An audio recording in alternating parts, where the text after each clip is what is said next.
Students, as you know that your annual exams is held on March, so you will start your preparation for your examinations. For this purpose, we are starting a revision. So this is your responsibility. You will see these videos carefully and try to understand. If you have any problem, you can ask me. Let's start. First, I will explain you Java tokens. Java tokens are the smallest element of a program which are identified by the compiler. Tokens in Java include identifiers, keyword, literal, operators and separators. The Java compiler breaks the line of code into text or words. It is called Java tokens. These are the smallest element of the Java program. The Java compiler identified these words as tokens. These tokens are separated by the delimiters. It is useful for compilers to detect error. Remember that the delimiters are not part of the Java tokens. Delimiters are used only for separate these tokens. Here are 6 Java tokens: keywords, literals, separators, identifiers, operators and comments. First is keywords. Keywords. These are the predefined reserved words of any program language. Each keyword has a special meaning. It is always written in lowercase. We will not write in uppercase. Java provides the following keywords. There are so many keywords, but I am telling you only some of keywords. Abstract, boolean. Boolean is used for true or false value. Byte, it is related to size of the program. Break, it is used in between the program. Class, it is the name of the program. Case, it is used for case 1, case 2 for in the program. Catch, to find the error. Char, to write the character. Continue, to continue the programs. Default, to stop the programs. Do, for loop. Double, for decimal value. Else, for otherwise, etc. Then next is identifiers. Identifiers also known as variable. Identifiers are used to name a variable, constant, function, class and array. It is usually defined by the user. It uses letters, underscores or a $sign as the first character. The label is also known as a special kind of identifier that is used in the goto statement. Remember that the identifier name must be different from the reserved keywords, because the identifier name is not related to these keywords. It is different. There are some rules to declare identifiers. The first letter of an identifier or variable must be a letter, underscore or a $sign. If the letter will be in digital, it will not the identifier or variable. It cannot start with digits, but may contain digits. It will start only $sign, underscore or letters, any character. The white space cannot be included in the identifier. We will not use white space, means blank space between the variable's name. Identifiers are case sensitive. We will write these identifiers in small letter. If you will write in capital letter, it will not accepted in the Java program. Some valid identifiers are, suppose we are using phone numbers, price, radius. Now next is literals. Constant. In programming, literal is a notion that represents a fixed value, constant value. In variable or identifier we can change the values, but in literal we cannot change the value. In the source code, it can be categorized as an integer literal, which is related to the without the decimal value. Integer means without the decimal value.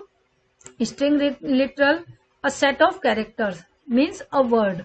Boolean literal, only for true or false, etc. It is defined by the programmer.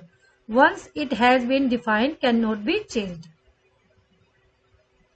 Java provides 5 types of literal are as follows: integer without decimal number, for example 24, 10, 2000, etc.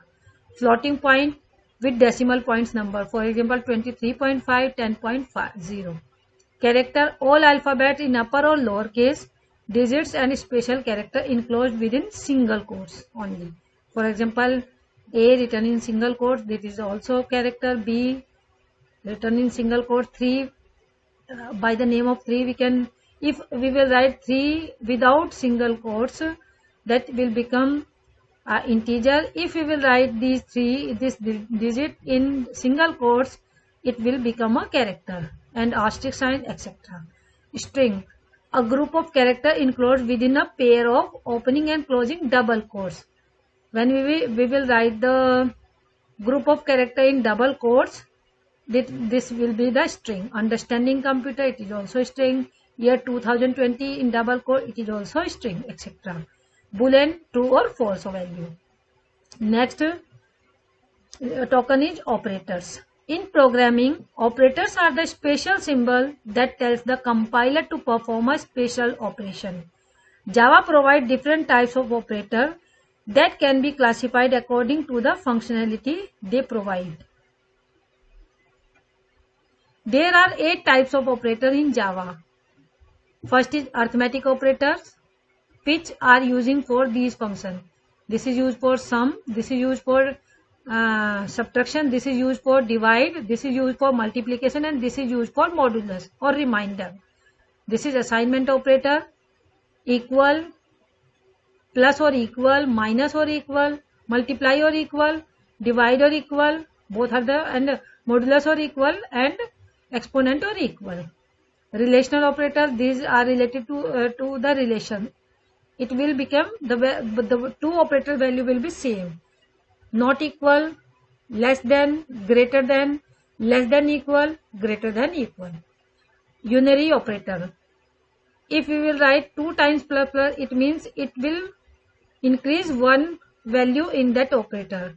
If I will write minus minus 2 times, it will decrease 1 from that operator. Logical operator, this is AND, for using AND to separate the two operators. This is using for OR, means A, this, and B, means A or B. This is used for AND, not equal, sorry, not. Ternary operator. These are the question mark, related to question mark. There we will write condition, then question mark, it is the ternary operator, then statement 1 and statement 2. If this question mark is here, so that it is the ternary operator. Bitwise operator related to AND only. 1 AND means bitwise, 2 AND means logical operator. Single this sign means bitwise, 2 this sign means logical. This is for exponent, and this is for using for arithmetical equations. Shift operator, these, it means it will shift 2 times, it will shift increase, and it will shift 3 times increase. Now next is separators. The separator in Java is also known as punctuators.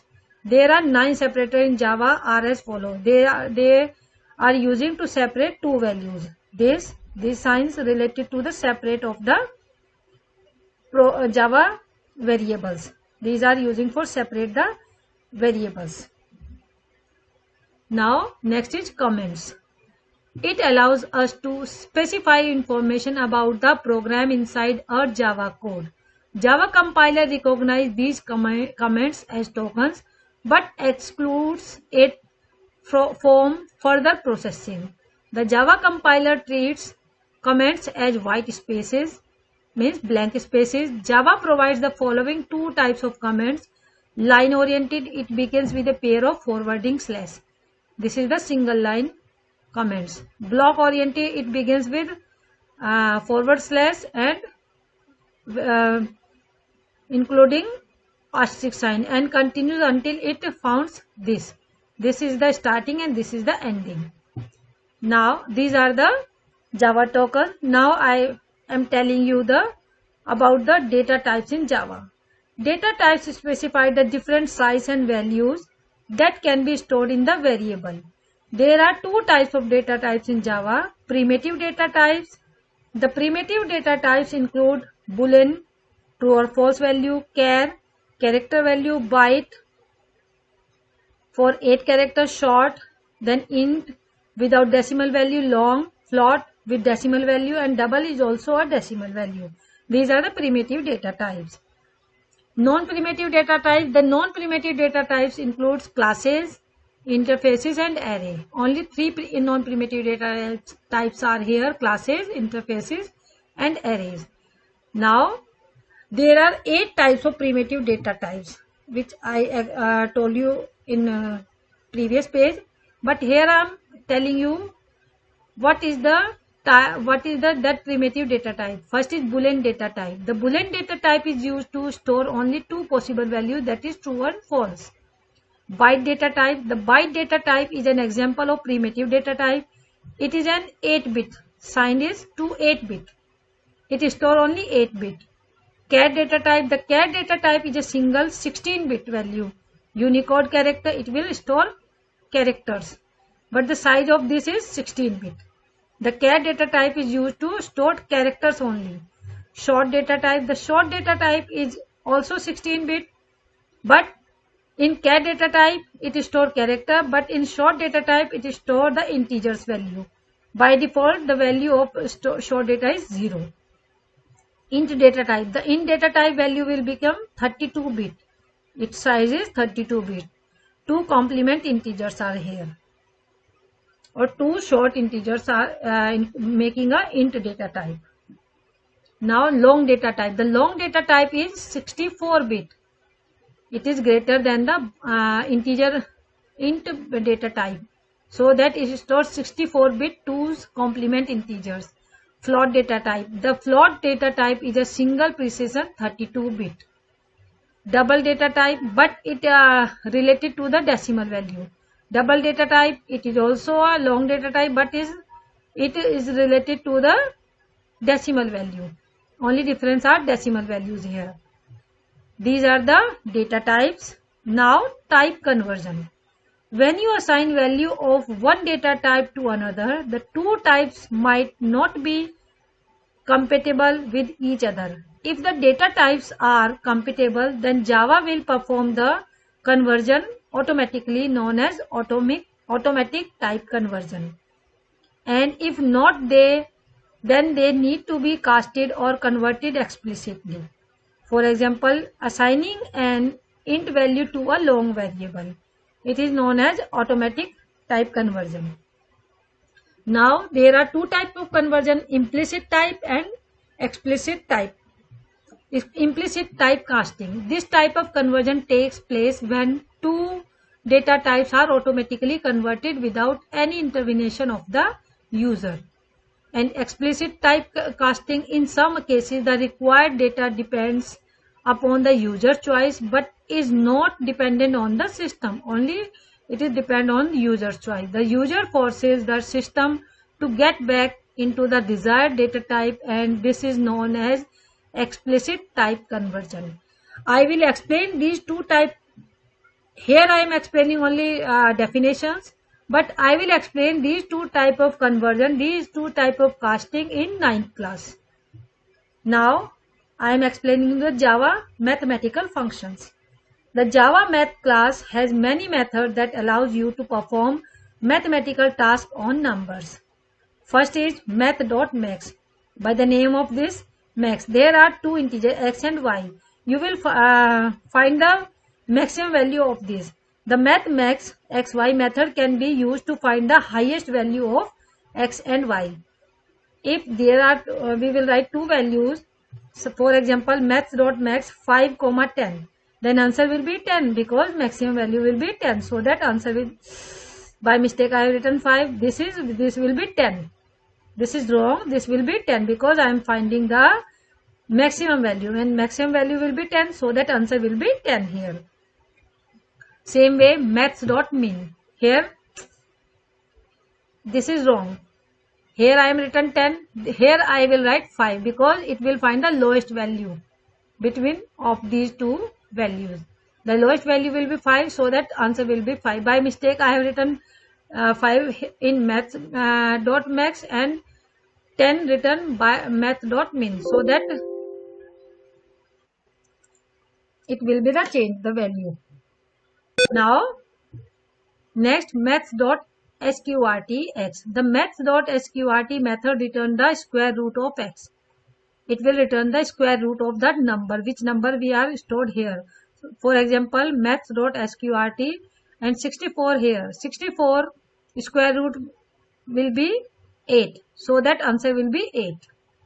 Same way, maths dot abs. Abs means absolute value. The math dot abs methods return the absolute positive value of x. For example, maths dot abs minus 4.7. I told you that absolute value will be positive, so that minus sign will not be right here, and answer will be 4.7 without minus value. Answer will be, because this negative value changes into positive value by the maths.abs function. Now next is maths.par. X comma par, it means the par x par will become 2. The maths par x par 2 method returns the par value of x. For example, I have written maths par 4 comma 2 means 4 par 2. 4 multiplied by 2 times. 4 multiplied 4 becomes 16. Answer will be 16. The answer of this example will be 16. Hope you all understood. Maths.floor. Floor by the name of floor. The maths.floor method returns the rounded value down. Floor means down. Down to the nearest integer. For example, maths.abs, and we are finding the value 3.7. 3.7, if we will find the round of value, it will become 4. But we are finding the down value. Down nearest integer. Down nearest integer is 3. So that answer will be 3.0. It will not change in 4.0. It will down to the nearest value. So nearest value is 3. So that 3.0. Maths.round. The maths.round method return the rounded value up to the nearest integers. Suppose I have written 5.7. The nearest integer is 6. 5.7 became 6. So that answer will be 6.0. Same way, cell value. The math cell method ceiling. Cell means ceiling. Up value nearest higher integer. Suppose 3.7. The highest integer will become 4.0 because it is the higher value. So 3.7 will become 4.0. Value will become 4.0. Now some question I have written here. Suppose these are the question and you will write the answer of these questions. Suppose this is the question. If x is equal to minus 9.99, then calculate maths.abs x, and x value is minus 9.99. So the absolute value will become positive value. So answer will be 9.99. If x is equal to 9.0, calculate maths.sqrt x, means we will find the square root of these 9, and 9 square root will become 3. So that answer will be 3.0. If x is equal to 5.7, calculate maths.floor. In floor we will find the down value, down nearest value. 5.7 nearest value will be 5.0. And same way we are finding this value, but cell value we will find. Ceiling means higher of this integer. Higher value will become 6.0. Hope you all understood these mathematical function, data types and Java tokens. If you have any problem, you can ask me through mail. Complete your work on time and submit these works on time to me. Thank you.